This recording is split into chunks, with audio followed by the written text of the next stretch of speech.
By now you might know these wooden dominoes, but do you know all the connectors there are and how to use them and when to use them?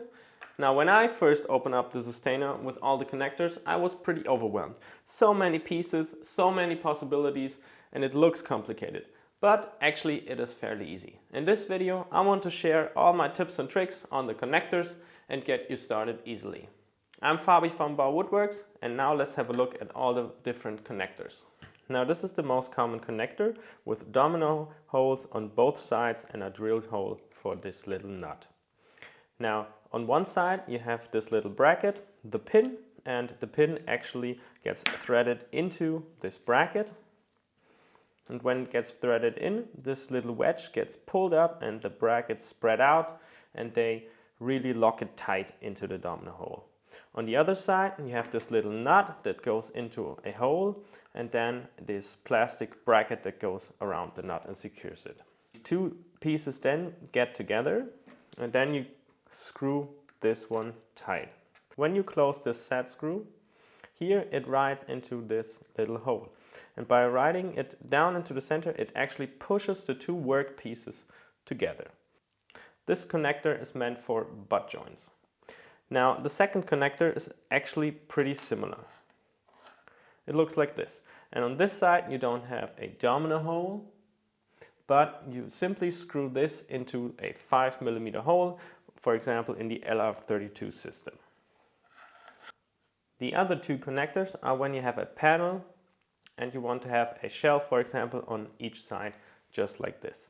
First, there's the connector that has a domino through hole, and there's also a connector for the LR32 system, which goes through a 5mm hole. And you can open these up like this.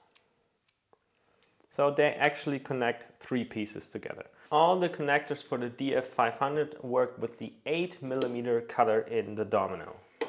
Now the connectors for the DF500 can joint panels with a thickness of 18 to 28mm.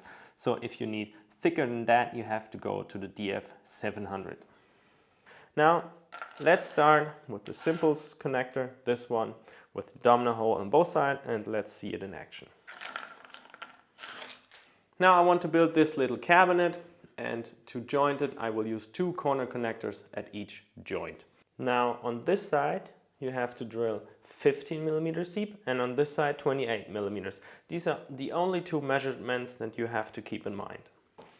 Now I have my domino set up with 15mm depth of cut here. The 8mm bit is inside, and here I have 20mm for the fence.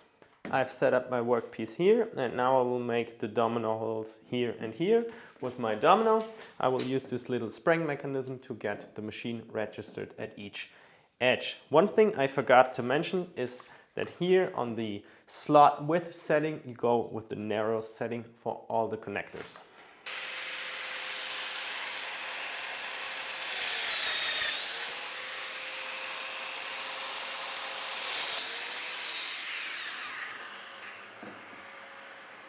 In these holes I can now insert this wedge anchor, give it a little persuasion, then insert my pin here. Now for the pin you can either use a hex key or you can also use a standard drill bit holder and then just screw it in. When you screw it in, it's important that this little notch faces the way of the set screw in your piece later. So like that.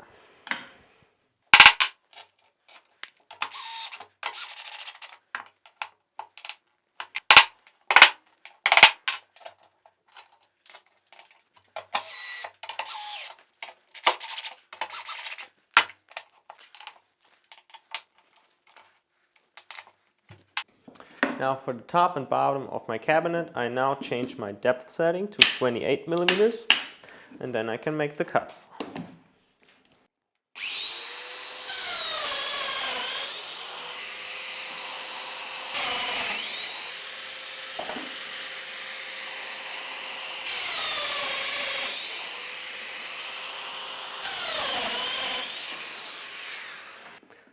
Now to actually insert the nut here, we need a proper sized hole. Therefore, this drill bit is provided with the connector sustainer that has a depth stop here and this drill template. The drill template gets simply inserted into the domino hole, just like that. Then you open the screw, push the fence all the way down and lock the screw tight. Now, now you can drill from the top here, have the proper depth setting, and it's also aligned correctly with the domino hole here. Another cool feature of this drill template is the fact that you can attach your vacuum to it.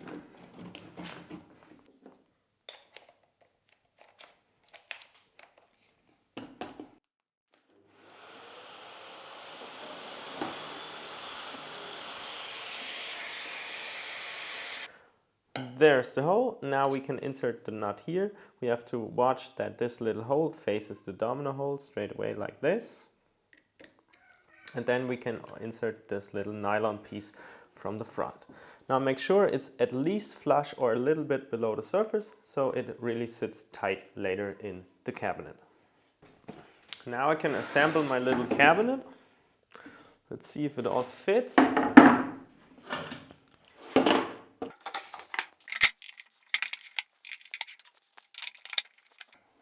Like I said in the beginning, look at the gap here now. It closes the gap when you screw this little set screw tight and really pulls it together.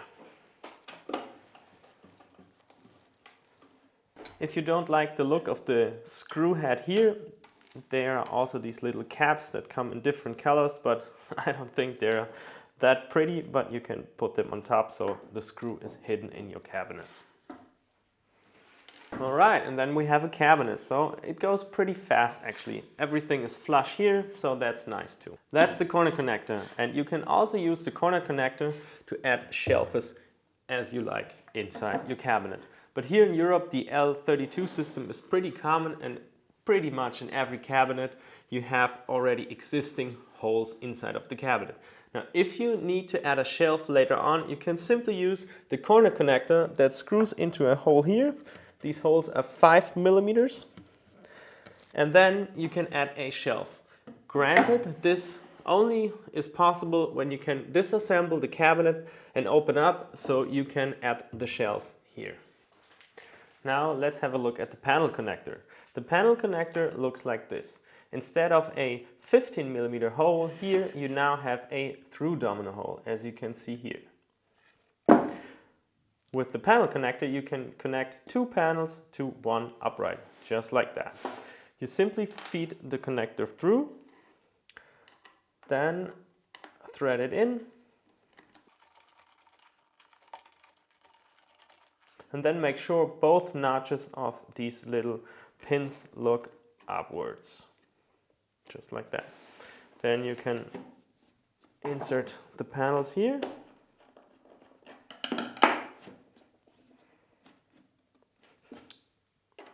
And then screw it tight.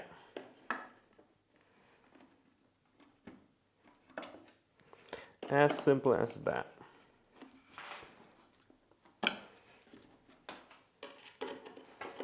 And again, the little wedge takes care of any gap here and pulls it tight. Now the panel connector for the LR32 system is pretty much the same. Instead of a through domino hole, you need a 5 millimeter through hole, and there you can feed these little pins through and then thread them to each other. Just like that. Now if you need to join wider panels and want more stability and alignment for your assembly, you can use standard wooden dominoes and place them in the center. Of course, the biggest advantage to use the connectors is the fact that you can disassemble your furniture. This might be the case if you want to flat ship your furniture across the country or even across the world, or if you have bigger pieces like built-ins, which you first have to get up some stairs. But you can also use it if you want to have something replaceable. For example, the top on this card is replaceable because I've used the connectors, and somewhere in the future when the top is all messed up, I can simply take it out, build another top and put it on again. Now go build furniture that is disassemblable with the connectors, get it upstairs, ship it across the country or ship it across the world. Now you know how to do it.